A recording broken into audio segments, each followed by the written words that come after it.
আজকে আমরা শিখব যে কিভাবে একটা সেন্টেন্স দেখা মাত্রই ওই সেন্টেন্সটা সিম্পল সেন্টেন্স না কমপ্লেক্স সেন্টেন্স না কম্পাউন্ড সেন্টেন্স শনাক্ত করা যায়। ভিউয়ার্স, আমরা সবাই জানি যে গঠনগতভাবে সেন্টেন্স হলো তিন প্রকার, একটা সিম্পল সেন্টেন্স বা সরল বাক্য, অন্যটা কমপ্লেক্স সেন্টেন্স বা জটিল বাক্য এবং অন্যটা কম্পাউন্ড সেন্টেন্স বা যৌগিক বাক্য। তো কোনো একটা সেন্টেন্সে আসলে কোন ক্লু ওয়ার্ডগুলো থাকলে বা কোন কনজাংশনগুলো থাকলে বা কোন ক্লজগুলো থাকলে বা ফ্রেজগুলো থাকলে সেটা সিম্পল, কমপ্লেক্স বা কম্পাউন্ড সেন্টেন্স হয়। তো সেই নিয়মগুলো আজকে আমরা শিখব। ভিউয়ার্স, আমরা সবাই জানি একটা সিম্পল সেন্টেন্সে একটা সাবজেক্ট থাকে এবং একটা ফিনাইট ভার্ব থাকে এবং সেখানে একের অধিক নন ফিনাইট ভার্ব থাকতে পারে, এবং একটা কমপ্লেক্স সেন্টেন্সে একটা প্রিন্সিপাল ক্লজ বা ইন্ডিপেন্ডেন্ট ক্লজ থাকে এবং একটা ডিপেন্ডেন্স ক্লজ বা সাবঅর্ডিনেট ক্লজ থাকে, এবং এই প্রিন্সিপাল ক্লজের সাথে সাবঅর্ডিনেট ক্লজটি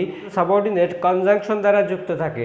এবং কম্পাউন্ড সেন্টেন্স হলো যেখানে একের অধিক ইন্ডিপেন্ডেন্ট ক্লজ বা প্রিন্সিপাল ক্লজ কোঅর্ডিনেটিং কনজাংশন দ্বারা যুক্ত থাকে। তো আমরা আজকে শিখব যে কোন ফ্রেজগুলো বা ক্লজগুলো বা কোন ক্লু ওয়ার্ডগুলো বা কোন কনজাংশনগুলো থাকলে আমরা এক নিমিষে সেন্টেন্সটা দেখে শনাক্ত করতে পারি সেটা সিম্পল সেন্টেন্স না কমপ্লেক্স সেন্টেন্স না কম্পাউন্ড সেন্টেন্স। তো আমরা প্রথমেই সিম্পল সেন্টেন্স নিয়ে আলোচনা করব। তো ভিউয়ার্স, লক্ষ্য করুন, in spite of is being ill, তার অসুস্থ হওয়া সত্ত্বেও, হি ওয়েন্ট টু কলেজ, সে কলেজে গিয়েছিল। তো ভিউয়ার্স, এই সেন্টেন্সটা আপনারা লক্ষ্য করুন যে in spite of is being ill এটা একটা অংশ এবং হি ওয়েন্ট টু কলেজ এটা একটা অংশ। তো কোনো একটা সিম্পল সেন্টেন্সে একটা মাত্রই সাবজেক্ট এবং একটা মাত্রই ফিনাইট ভার্ব থাকবে। তো এখানে একমাত্র সাবজেক্ট হলো হি এবং একমাত্র ফিনাইট ভার্ব হলো ওয়েন্ট। তো হি ওয়েন্ট টু কলেজ, সে কলেজে গিয়েছিল, এটা একটা ক্লজ, এটা একটা প্রিন্সিপাল ক্লজ বা এটা একটা ইন্ডিপেন্ডেন্ট ক্লজ। কেন এটা ইন্ডিপেন্ডেন্ট ক্লজ? কারণ এই অংশটা অন্য অংশের উপর ডিপেন্ড করে না, এবং এই যে অংশটা in spite of is being ill, এই অংশটা কিন্তু একটা ফ্রেজ। এই অংশটা কেন ফ্রেজ? কারণ এই অংশে কোনো সাবজেক্ট এবং ফিনাইট ভার্ব নেই। তো যদিও এখানে আপনারা বলতে পারেন যে বি ভার্বের সাথে আইএনজি যোগ হয়েছে, তো বি ভার্বের সাথে আইএনজি যখন যোগ হয় তখন সেটা নন ফিনাইট ভার্ব হয়, যে in spite of is being ill he went to college. তো আমাদের এখানে মনে রাখার ব্যাপার হলো যে কোনো একটা সেন্টেন্সে যদি ইন স্পাইট অফ অথবা ডেসপাইট থাকে তো ওই সেন্টেন্সটা হয় একটা সিম্পল সেন্টেন্স। তো আমরা সেকেন্ড এক্সাম্পল দেখি, he is too weak to walk, অর্থাৎ সে এতই দুর্বল যে সে হাঁটতে পারে না। তো ভিউয়ার্স, লক্ষ্য করুন, এখানে একটা টু এবং এখানে একটা টু। তো কোনো একটা সেন্টেন্সে যদি টু ডট ডট টু থাকে এবং দুটো টু এর মাঝখানে একটা অ্যাডজেক্টিভ থাকে এবং তারপর একটা ভার্ব থাকে, তো সেই সেন্টেন্সটা হয় একটা সিম্পল সেন্টেন্স। লক্ষ্য করুন, he is too weak to walk, তো সে এতই দুর্বল যে সে হাঁটতে পারে না। তো এখানে আমাদের জানার ব্যাপার হলো এই যে টু ওয়াক, এই টু ওয়াক কিন্তু একটা ইনফিনিটিভ। ইনফিনিটিভ কখনোই কোনো ফিনাইট ভার্ব হতে পারে না। আর আমাদের যেহেতু শর্তই হলো যে কোনো একটা সেন্টেন্সে একটা মাত্র সাবজেক্ট এবং একটা মাত্র ফিনাইট ভার্ব থাকবে, তো সেই সেন্টেন্সটা সিম্পল সেন্টেন্স হবে। তো এই সেন্টেন্সে একমাত্র সাবজেক্ট হলো হি এবং একমাত্র ফিনাইট ভার্ব হলো ইজ। তো টু ওয়াক এটা একটা ইনফিনিটিভ। তো আমরা জানি জেরান্ড ইনফিনিটিভ এবং পার্টিসিপল হলো নন ফিনাইট ভার্ব। তো আমরা পরের সেন্টেন্সটা লক্ষ্য করি, বাই ওয়ার্কিং হার্ড, কঠোর পরিশ্রম করে, হি বিকেম রিচ, সে ধনী হয়েছিল। তো ভিউয়ার্স, লক্ষ্য করুন, বাই ওয়ার্কিং হার্ড অর্থাৎ কঠোর পরিশ্রম করে, এটা কিন্তু একটা ফ্রেজ। হি বিকেম রিচ, সে ধনী হয়েছিল, এটা একটা ক্লজ। তো এটা কেন ক্লজ? কারণ ক্লজ হতে হলে তার শর্ত হলো অবশ্যই সেখানে একটা সাবজেক্ট এবং একটা ফিনাইট ভার্ব থাকতে হয়। তো এখানে সাবজেক্ট হলো হি এবং ফিনাইট ভার্ব হলো বিকেম, এবং এই যে অংশটা এটা একটা ফ্রেজ। এটা কেন ফ্রেজ? কারণ একটা ফ্রেজ হতে হলে সেখানে কোনো সাবজেক্ট এবং ফিনাইট ভার্ব থাকবে না, সেই শর্ত পূরণ করতে হয়। তো বাই ওয়ার্কিং হার্ড, যদিও এই যে এখানে একটা ওয়ার্ক ভার্বের সাথে আইএনজি যুক্ত হয়েছে, এটা কিন্তু এখন একটা জেরান্ড। তো জেরান্ড সবসময় নন ফিনাইট ভার্ব এবং এখানে কোনো সাবজেক্ট এবং ফিনাইট ভার্ব না থাকার কারণে এটা কিন্তু ফ্রেজ। তো আমাদের সিম্পল সেন্টেন্স হতে হলে অবশ্যই একটা ক্লজ এবং একটা ফ্রেজ থাকতে হয়। Without reading more you can not learn more, অর্থাৎ অধিক পাঠ করা ছাড়া তুমি অধিক শিখতে পারবা না। তো এখানে লক্ষ্য করুন, উইদাউট রিডিং মোর এটা কিন্তু একটা ফ্রেজ। এটা কেন ফ্রেজ? কারণ এখানে কোনো সাবজেক্ট এবং ফিনাইট ভার্ব নেই এবং এখানে উইদাউট প্লাস রিডিং, তো এখানে কিন্তু উইদাউট প্লাস একটা জেরান্ড। তো যখন আমরা জানি ভার্বের সাথে আইএনজি যুক্ত হয়ে নাউনের কাজ করে, তো সেটাকে বলা হয় একটা জেরান্ড। তো উইদাউট রিডিং মোর, অধিক পড়া ছাড়া, এই টোটাল অংশটাই কিন্তু একটা নাউন ফ্রেজ, কারণ এটা একটা নাউনের মতো কাজ করে। তো you can not learn more, এই অংশটা কিন্তু ক্লজ এবং এটা একটা ইন্ডিপেন্ডেন্ট ক্লজ। কেন? এখানে একটা সাবজেক্ট আছে এবং এই যে ক্যান নট লার্ন, এটা একটা ফিনাইট ভার্ব। তো আমরা সংক্ষেপে বলতে পারি যে কোনো একটা সেন্টেন্স যদি উইদাউট প্লাস জেরান্ড থাকে তবে সেই সেন্টেন্সটা সিম্পল সেন্টেন্স হয়। তো আমরা পরের সেন্টেন্সটা লক্ষ্য করি, he could not attend the meeting because of his illness, অর্থাৎ তার অসুস্থতার জন্য সে সবাই যোগদান করতে পারেনি। তো এখানে আপনারা লক্ষ্য করুন যে বিকজ অফ, এই বিকজ অফ ইজ ইলনেস এটা কিন্তু একটা ফ্রেজ। এটা কেন ফ্রেজ? কারণ এখানে কোনো সাবজেক্ট এবং ফিনাইট ভার্ব নেই এবং এই যে অংশটা he could not attend the meeting, এটা কিন্তু একটা ক্লজ বা এটা একটা প্রিন্সিপাল ক্লজ। কেন? এখানে একটা সাবজেক্ট আছে এবং কুড নট অ্যাটেন্ড, এইটা কিন্তু একটা ফিনাইট ভার্ব। তো আমরা দেখলাম যে কোনো একটা সেন্টেন্স বিকজ অফ দ্বারা যদি একটা ফ্রেজ এবং ক্লজকে যুক্ত করে তবে ওই সেন্টেন্সটা হয় একটা সিম্পল সেন্টেন্স। তো আমরা পরের এক্সাম্পল দেখি, কমপ্লিটিং দ্য হোমওয়ার্ক, বাড়ির কাজ সেরে, হি ওয়েন্ট টু মার্কেট, সে বাজারে গিয়েছিল। তো এখানে লক্ষ্য করুন, হি ওয়েন্ট টু মার্কেট, এই সাবজেক্ট এবং ওয়েন্ট এটা হচ্ছে একটা ফিনাইট ভার্ব। তো হি ওয়েন্ট টু মার্কেট এটা একটা ক্লজ, কারণ এখানে একটা সাবজেক্ট এবং ফিনাইট ভার্ব আছে এবং এই যে অংশটা কমপ্লিটিং দ্য হোমওয়ার্ক এটা কিন্তু একটা ফ্রেজ। কেন ফ্রেজ? কারণ এখানে এই যে কমপ্লিট ভার্বের সাথে আইএনজি যুক্ত হয়ে সেটা কিন্তু নন ফিনাইট ভার্ব গঠিত হয়েছে। তো নন ফিনাইট ভার্ব কখনো কোনো ক্লজে থাকতে পারে না, সেটা থাকে একটা ফ্রেজে। তো আমরা দেখলাম কখনো যে ভি অন প্লাস আইএনজি যদি সেন্টেন্সের প্রথমে থাকে তবে সেই সেন্টেন্সটা একটা সিম্পল সেন্টেন্স হয়। তো আমরা লাস্ট এক্সাম্পলটা দেখি, he took coffee in lieu of tea, he took coffee in lieu of tea. তো এই যে ইন লিউ অফ টি, এই অংশটা কিন্তু একটা ফ্রেজ। কেন ফ্রেজ? কারণ এখানে কোনো সাবজেক্ট এবং ফিনাইট ভার্ব নেই। আর এই যে এই অংশটা হি টুক কপি, এই অংশটা কিন্তু একটা ক্লজ। এটা কেন ক্লজ? কারণ এখানে একটা সাবজেক্ট হি আছে এবং একটা ফিনাইট ভার্ব টুক আছে।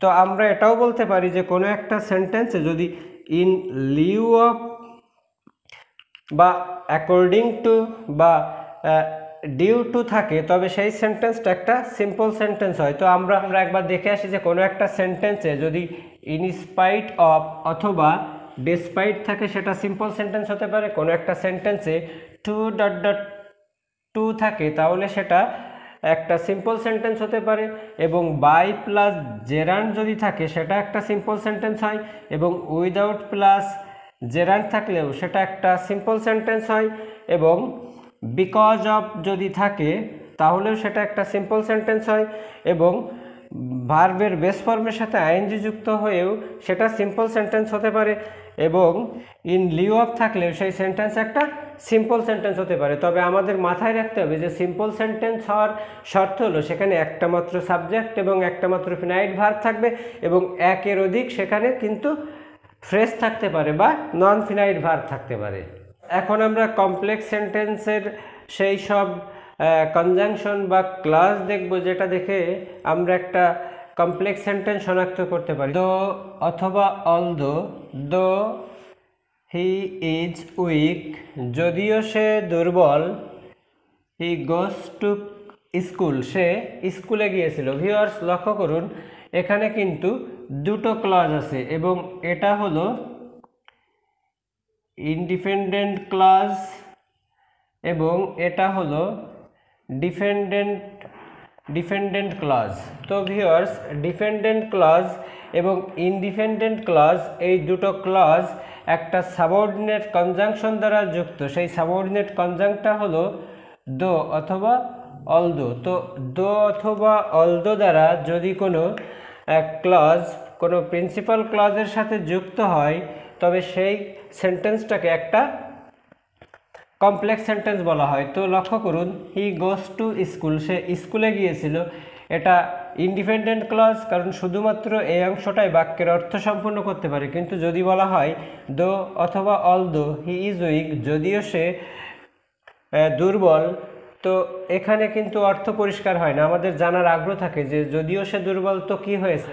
কোনো একটা সেন্টেন্সে যদি দো এবং অলদো থাকে তবে সেই সেন্টেন্সটা একটা কমপ্লেক্স সেন্টেন্স হয়। তো পরের এক্সাম্পলটা দেখুন, অ্যাজ অথবা সিন্স হি ওয়াজ পোর, যেহেতু সে ছিল গরিব, হি কুড নট বাই এ কার। তো অ্যাজ অথবা সিন্স হি ওয়াজ পোর, যেহেতু সে ছিল গরিব, হি কুড নট বাই এ কার, সে একটা কার কিনতে পারেনি। তো এটা হলো একটা ইন্ডিপেন্ডেন্ট ক্লজ এবং এটা হলো একটা ডিপেন্ডেন্ট ক্লজ।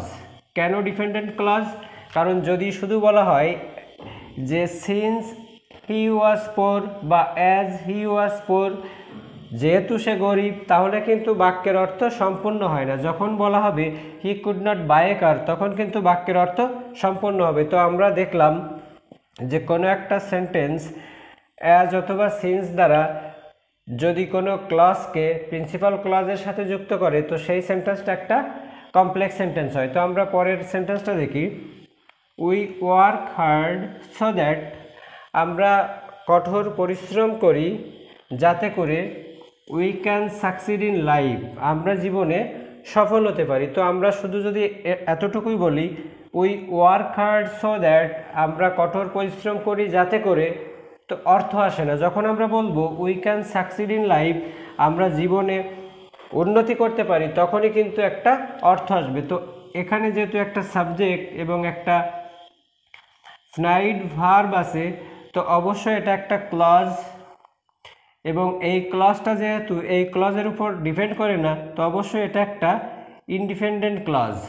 তো এই যে অংশটা এখানেও কিন্তু একটা সাবজেক্ট আছে উই এবং ওয়ার্ক হার্ড, ওয়ার্কটা কিন্তু একটা ফিনাইট ভার্ব। তো এখানে একটা সাবজেক্ট এবং একটা ফিনাইট ভার্ব থাকা সত্ত্বেও কিন্তু পরিষ্কার অর্থ প্রকাশ করতে পারে না। অর্থ প্রকাশ করার জন্য এই ইন্ডিপেন্ডেন্ট ক্লজ বা প্রিন্সিপাল ক্লজের উপর ডিপেন্ড করে। তো তাই এই অংশটা হবে ডিপেন্ডেন্ট ক্লজ এবং সামগ্রিকভাবে এই সেন্টেন্সটা হবে একটা কমপ্লেক্স সেন্টেন্স। তো আমরা দেখলাম যে এখানে কিন্তু সো দ্যাট, এই সো দ্যাট কনজাংশন দ্বারাই কিন্তু এই দুটো ক্লজ সংযুক্ত হয়ে একটা কমপ্লেক্স সেন্টেন্স গঠিত হয়েছে। তো আমরা বলতে পারি যে সো দ্যাট দ্বারা যদি দুটো ক্লজ যুক্ত হয় তবে সেই সেন্টেন্সটা একটা কমপ্লেক্স সেন্টেন্স। তো আমরা পরের সেন্টেন্সটা লক্ষ্য করি, she was so poor that, সে এতই গরিব ছিল যে she could not buy a chain, সে একটা হার কিনতে পারেনি বা হার কিনতে পেরেছিল না। তো আমরা এখানে দেখি যদি আমরা বলি she could not buy a chain, সে একটা হার কিনতে পারেনি, এটা কিন্তু বাক্যের অর্থ সম্পূর্ণ করে। তো অবশ্যই এটা প্রিন্সিপাল ক্লজ বা এটা একটা ইন্ডিপেন্ডেন্ট ক্লজ। কেন ইন্ডিপেন্ডেন্ট ক্লজ? কারণ এই অংশটা অংশের উপর নির্ভর করছে না। কিন্তু শুধু যদি আমরা বলি she was so poor that, সে এতই গরিব যে, এটা কিন্তু অর্থ পরিষ্কার করে না। তো এটা একটা ডিপেন্ডেন্ট ক্লজ। তো ডিপেন্ডেন্ট ক্লজ এবং ইন্ডিপেন্ডেন্ট ক্লজ যখন সো ডট ডট দ্যাট দ্বারা যুক্ত হয় এবং তাদের মাঝখানে একটা অ্যাডজেক্টিভ থাকে তবে সেই সেন্টেন্স একটা কমপ্লেক্স সেন্টেন্স হয়। তো আমরা পরের সেন্টেন্স দেখি যে আনলেস ইউ ওয়ার্ক হার্ড, যদি না তুমি কঠোর পরিশ্রম করো, অর্থ কিন্তু পরিষ্কার হলো না। You can not success in life, তুমি জীবনে উন্নতি করতে পারবে না, এটা কিন্তু অর্থ পরিষ্কার করে। তো অবশ্যই এটা প্রিন্সিপাল ক্লজ এবং এটা এক ডিপেন্ডেন্ট ক্লজ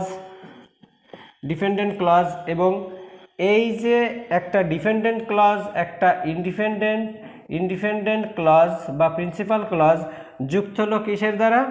এই যে আনলেস দ্বারা। তো এই আনলেস একটা কিন্তু সাবঅর্ডিনেট কনজাংশন। তো এই সাবঅর্ডিনেট কনজাংশনটা কিন্তু সাবঅর্ডিনেট ক্লজকে প্রিন্সিপাল ক্লজের সাথে যুক্ত করেছে। তো অবশ্যই আনলেস দেখেও একটা কমপ্লেক্স সেন্টেন্স শনাক্ত করা যায়। তো আমরা পরের সেন্টেন্স দেখি, ওয়েট হেয়ার, এখানে অপেক্ষা করো আনটিল আই কাম ব্যাক। তো এখানে কিন্তু যে আনটিল দুটো ক্লজকে সংযুক্ত করলো, যে ওয়েট হেয়ার এখানে অপেক্ষা করো, আই কেম ব্যাক আমি ফিরে আসা পর্যন্ত। তো যে পর্যন্ত আমি ফিরে না আসি সেই পর্যন্ত অপেক্ষা করো। তো এখানে দুটো ক্লজকে কিন্তু এই আনটিল বা অনেক সময় টিল দ্বারাও যুক্ত করা যায়। তো অবশ্যই আনটিল, টিল এবং আনলেস এগুলো কিন্তু দেখে কমপ্লেক্স সেন্টেন্স শনাক্ত করা যায়। তো শেষ এক্সাম্পলটা দেখি, ইফ ইউ রিড মোর, যদি তুমি অধিক পড়ো, এটা কিন্তু সেন্টেন্সের অর্থ সম্পূর্ণ করলো না। যে যদি আমি অধিক পড়ি তো কী হবে? You can pass the exam, তাহলে তুমি পরীক্ষায় পাস করবা। তো এই অংশটা এটা প্রিন্সিপাল ক্লজ, একই সাথে এটা একটা ইন্ডিপেন্ডেন্ট ক্লজ এবং এই অংশটা একটা সাবঅর্ডিনেট ক্লজ এবং একই সাথে সেটা একটা ডিপেন্ডেন্ট ক্লজ, কারণ এটা এই ক্লজের উপর নির্ভর করে অর্থ প্রকাশ করে। তো আমরা দেখলাম যে ইফ দ্বারা কোনো একটা সাবঅর্ডিনেট ক্লজ কিন্তু প্রিন্সিপাল ক্লজের সাথে যুক্ত হতে পারে। তো অবশ্যই আমরা এই ইফ সিনটা দেখে বা ইফ ওয়ার্ডটা দেখেই সেটা শনাক্ত করতে পারবো এটা কমপ্লেক্স সেন্টেন্স। তো আমরা দেখলাম যে দো অথবা অল দো, অ্যাজ অথবা সিন্স বা এখানে হোয়েনও ব্যবহার করা যেতে পারে যদি সময় বোঝায়। তারপর সো দ্যাট দ্যাট, তারপর আনলেস, আনটিল, ইফ, এই সাবঅর্ডিনেট কনজাংশনগুলো দ্বারা সাবঅর্ডিনেট ক্লজটা প্রিন্সিপাল ক্লজের সাথে যুক্ত হয়েও কমপ্লেক্স সেন্টেন্স গঠন করে। তো আমরা এখন কম্পাউন্ড সেন্টেন্সের কনজাংশনগুলো এবং কিছু এক্সাম্পল দেখব। ভিউয়ার্স, যখন কোনো সেন্টেন্সের দুটো ক্লজ বা দুটো ইন্ডিপেন্ডেন্ট ক্লজ কোনো কোঅর্ডিনেটিং কনজাংশন অর্থাৎ and, but, or, yet, either dot dot or, neither dot dot নর বা নট অনলি বাট অলসো দ্বারা যুক্ত থাকে, তো সেই সেন্টেন্সটাকে একটা কম্পাউন্ড সেন্টেন্স বলা হয়। তো এমন কিছু কম্পাউন্ড সেন্টেন্স এবং শনাক্ত করার উপায় আপনারা লক্ষ্য করুন। We went home and took our meal. We went home, আমরা বাড়ি গিয়েছিলাম, অ্যান্ড টুক আওয়ার মিল, এবং আমাদের খাবার নিয়েছিলাম। তো যদি আমরা শুধু বলি যে উই ওয়েন্ট হোম, আমরা বাড়ি গিয়েছিলাম, তাহলে অর্থ পরিষ্কার হয়। তো অবশ্যই এটা একটা ইন্ডিপেন্ডেন্ট ক্লজ। আবার আমরা যদি বলি উই টুক আওয়ার মিল, আমরা আমাদের খাবার খেয়েছিলাম, তো এটাও কিন্তু অর্থ প্রকাশ করে। তো অবশ্যই এটাও একটা ইন্ডিপেন্ডেন্ট ক্লজ। তো যখন দুটো ইন্ডিপেন্ডেন্ট ক্লজ এই কনজাংশন বা কোঅর্ডিনেটিং কনজাংশন অ্যান্ড দ্বারা যুক্ত হয়, তবে সেই সেন্টেন্সটা হয় একটা compound sentence. The man is poor, লোকটা গরিব, বাট অনেস্ট, কিন্তু সৎ। তো আমরা যদি বলি দ্য ম্যান ইজ পোর, লোকটা গরিব, তাহলেও কিন্তু সেটা অর্থ প্রকাশ করে। তো অবশ্যই এটা একটা ইন্ডিপেন্ডেন্ট ক্লজ। এবং যদি বলা হয় দ্য ম্যান ইজ অনেস্ট, তাহলেও কিন্তু অর্থ প্রকাশ করে। তো অবশ্যই এটাও একটা ইন্ডিপেন্ডেন্ট ক্লজ। এবং এই যে বাট অর্থাৎ কোঅর্ডিনেটিং কনজাংশন, এই কনজাংশন দ্বারা যুক্ত। তো অবশ্যই আমরা দেখলাম যে কোনো একটা সেন্টেন্সে অ্যান্ড এবং বাট যদি কোনো দুটো ইন্ডিপেন্ডেন্ট ক্লজকে সংযুক্ত করে, তবে ওই সেন্টেন্সটা হয় একটা কম্পাউন্ড সেন্টেন্স। ভিউয়ার লক্ষ্য করুন, he took not only coffee but also ice cream. তো he took not only coffee but also ice cream, তার মানে সে শুধু কফিই খায়নি, সে একটা মালাই বরফও খেয়েছিল। তো কথা হলো যে যখন কোনো দুটো ক্লজ নট অনলি এবং বাট অলসো দ্বারা যুক্ত থাকে তবে সেই সেন্টেন্স হয় একটা কম্পাউন্ড সেন্টেন্স। ভিউয়ার্স লক্ষ্য করুন, ডু অর ডাই অর্থাৎ করো অথবা মরো, তো এখানে দুটো ক্লজকে সংযুক্ত করেছে এই অর। তো কিভাবে দুটো ক্লজ হলো, তো এটা জানি আমরা ইম্পারেটিভ সেন্টেন্সে ইউকে উজ্জ্বল রাখতে হয় সেকেন্ড পারসন হিসেবে। তো you do or you die অর্থাৎ তুমি করো অথবা তুমি মরো। তো অবশ্যই এই ইম্পারেটিভ সেন্টেন্স যদি কোনো অর দ্বারা যুক্ত থাকে সেটা একটা কম্পাউন্ড সেন্টেন্স হয়। Either he or his brothers did the same অর্থাৎ সে অথবা তার ভাই অঙ্কটা করেছিল। তো এই যে আইদার ডট ডট অর যদি কোনো সেন্টেন্সে থাকে তবে সেই সেন্টেন্সটা একটা কম্পাউন্ড সেন্টেন্স হয়, যে either he or his brother did the some. Viewers লক্ষ্য করুন, হি ইজ ভেরি পোর সে খুবই গরিব, অ্যান্ড কুড নট বাই কার এবং সে একটা কার কিনতে পারেনি। তো আমরা যদি বলি হি ইজ ভেরি পোর, এটাও হবে একটা ইনডিপেন্ডেন্ট ক্লজ। আবার যদি বলি হি কুড নট বাই এ কার, সেটাও হবে একটা ইনডিপেন্ডেন্ট ক্লজ এবং এই দুটো ক্লজে কিন্তু অ্যান্ড দ্বারা যুক্ত হয়েছে। তো আমরা দেখলাম যে কোনো একটা সেন্টেন্সে দুটো ইনডিপেন্ডেন্ট ক্লজ বা দুটো প্রিন্সিপাল ক্লজ যখন কোঅর্ডিনেটিং কনজাংশন দ্বারা যুক্ত হয় তবে সেই সেন্টেন্সটা হয় একটা কম্পাউন্ড সেন্টেন্স। তো এই ছিল আমাদের 3 প্রকার সেন্টেন্স শনাক্ত করার উপায়। ভিডিওটা ভালো লাগলে অবশ্যই লাইক কমেন্ট শেয়ার করবেন, আর আপনি যদি আমার চ্যানেলটি নতুন দেখে থাকেন তো অবশ্যই সাবস্ক্রাইব করবেন। আজকের মতো এ পর্যন্ত, ভালো থাকবেন, ধন্যবাদ।